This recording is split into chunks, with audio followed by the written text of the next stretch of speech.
नमस्कार। आज मैं आप लोगों के बीच डिस्पेप्सिया यानी कि अजीर्ण, अपच, इंडाइजेशन इसकी जानकारी लेकर के आई हूँ। क्या कारण होता है, क्या लक्षण दिखाई देते हैं और कौन से घरेलू उपचार, कौन सी यौगिक चिकित्सा के द्वारा हम इस रोग से मुक्त रह सकते हैं, आइए इसको आज हम जानें। डिस्पेप्सिया के लक्षण: दुर्गंध युक्त डकार का आना, मुंह में पानी का आना, खट्टी डकार का आना, भोजन में अरुचि का होना, दुबलापन, कब्ज का होना, पतला मल का त्याग करना, साथ ही साथ फटाफटा मल का शरीर से बाहर निकलना। ये लक्षण हमारे शरीर में जब दिखाई देते हैं तो समझना चाहिए कि हम इंडाइजेशन के रोगी हो रहे हैं। क्यों होता है, किस कारण से यह रोग हमारे शरीर में पनपता है, इसको जानने के लिए डाइजेशन की क्रिया, पाचन की क्रिया को जानना अनिवार्य है। पाचन की क्रिया में जैसे हम भोजन का पहला निवाला मुंह में डालते हैं तो हमारे मुंह में स्थित जो लार ग्रंथियां होती है वो एक्टिवेट होती है और वो निकलती है और हमारे मुंह के भीतर जो चबाने की क्रिया होती है उस क्रिया के दौरान हमारे भोजन में स्थित श्वेतसार और शर्करा को वो डाइजेस्ट कर देता है, पचा देता है। और जब वो नीचे हमारी आहार नली से होते हुए अमाशय में जाता है तो उससे प्रेरणा पाके, यानी कि लार से ही प्रेरणा पा करके हमारे लीवर और पेनक्रियाज एक्टिवेट होते हैं। वो रस का स्राव करना शुरू करता है जिससे कि पाचन क्रिया शुरू होती है।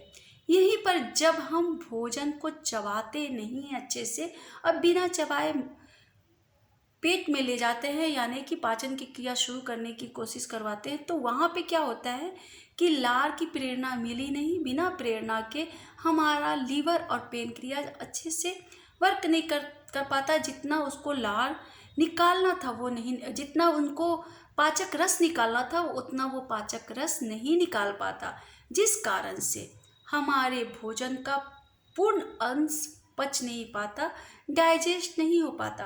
क्योंकि यही पचा हुआ जो भोजन होता है वही रक्त को बनाता है और वही रक्त हमारे पूरे शरीर में फैलता है। ये जो पाचन की क्रिया हुई जिसके कारण अच्छे से पाचन नहीं हुआ, वह उस दौरान क्या होता है कि अध पका भोजन हमारे शरीर में सड़ना शुरू होता है और उस सड़न से जो विषाक्त रक्त तैयार होता है वो हमारे शरीर में फैलता है और हमारे ब्लड को अम्लीय बना देता है, जिस कारण से यह रोग हमारे शरीर में दिखाई देता है। तो शुरुआत में जो हमने गलती की, चबाने की क्रिया नहीं की, उस कारण से ही यह रोग हमारे शरीर में दिखाई दिया। तो यह जो क्रिया हम जो कर रहे हैं यहाँ पे अगर सही नहीं करते हैं तो हमारे शरीर में कई तरह के रोग होते हैं। वास्तव में यह रोग जानलेवा नहीं होता, लेकिन फिर भी इस रोग के कारण कई ऐसे रोग हमारे शरीर में आते हैं जो हमारे लिए जानलेवा होते हैं। इसलिए यहाँ पे हमें सावधानी बरतनी चाहिए। इसी रोग को कहते हैं डिस्पेप्सिया, इंडाइजेशन। कौन से तरीके हैं, कौन सी औषधियाँ हैं जिसे लेकर के हम इस रोग से मुक्त रह सकते हैं, तो जाने हम। जैसे जिनको कब्ज की शिकायत है, डिस्पेप्सिया के पेशेंट जिनको कब्ज की शिकायत रहती है, उनके लिए मैं बता रही हूँ, रात को सोते समय 1 चम्मच हर्रे का पाउडर लेना है और गर्म पानी से उसको घोट लेना है। सुबह में आपका पेट क्लीन होगा।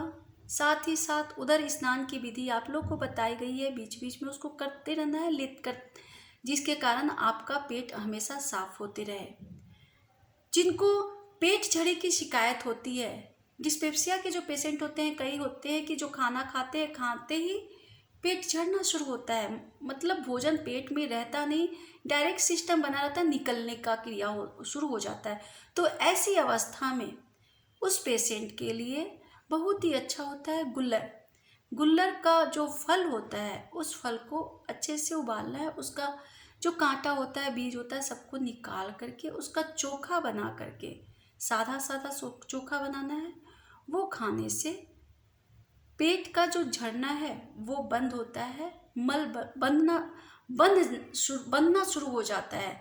साथ ही साथ दूध को फाड़ कर जो हम छेना बनाते हैं, उस छेने में जो पानी रहता है वो पानी ठंडा करके एक एक कप 3 बार हम लेते हैं। ठंडा छेना का पानी सुबह, दोपहर और शाम को 3 बार लेते हैं, भोजन के बाद में लेना है। तो ये जब हम लेते हैं तो हमारा जो पेट छड़ने की जो क्रिया हो रही है वो बंद हो जाती है।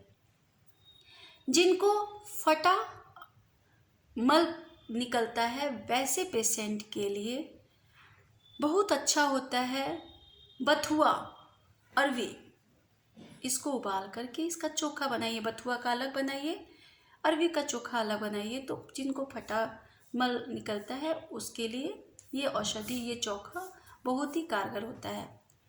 जिनको खट्टी ढकार आती है, सीने में जलन होता है, वैसे पेशेंट के लिए अजवाइन बहुत ही कारगर होता है, औषधि युक्त होता है।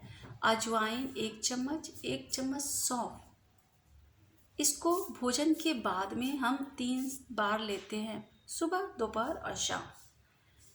फिर होता है जो हम पान खाते हैं, सजा पान, उस पान में थोड़ा सा नारियल डाल करके इसको भोजन के बाद में चबा करके खाते हैं, तो इससे भी हमारे शरीर में बनने वाला जो एसिड है वो एसिड शांत हो जाता है, हमें बहुत ही राहत मिलती है।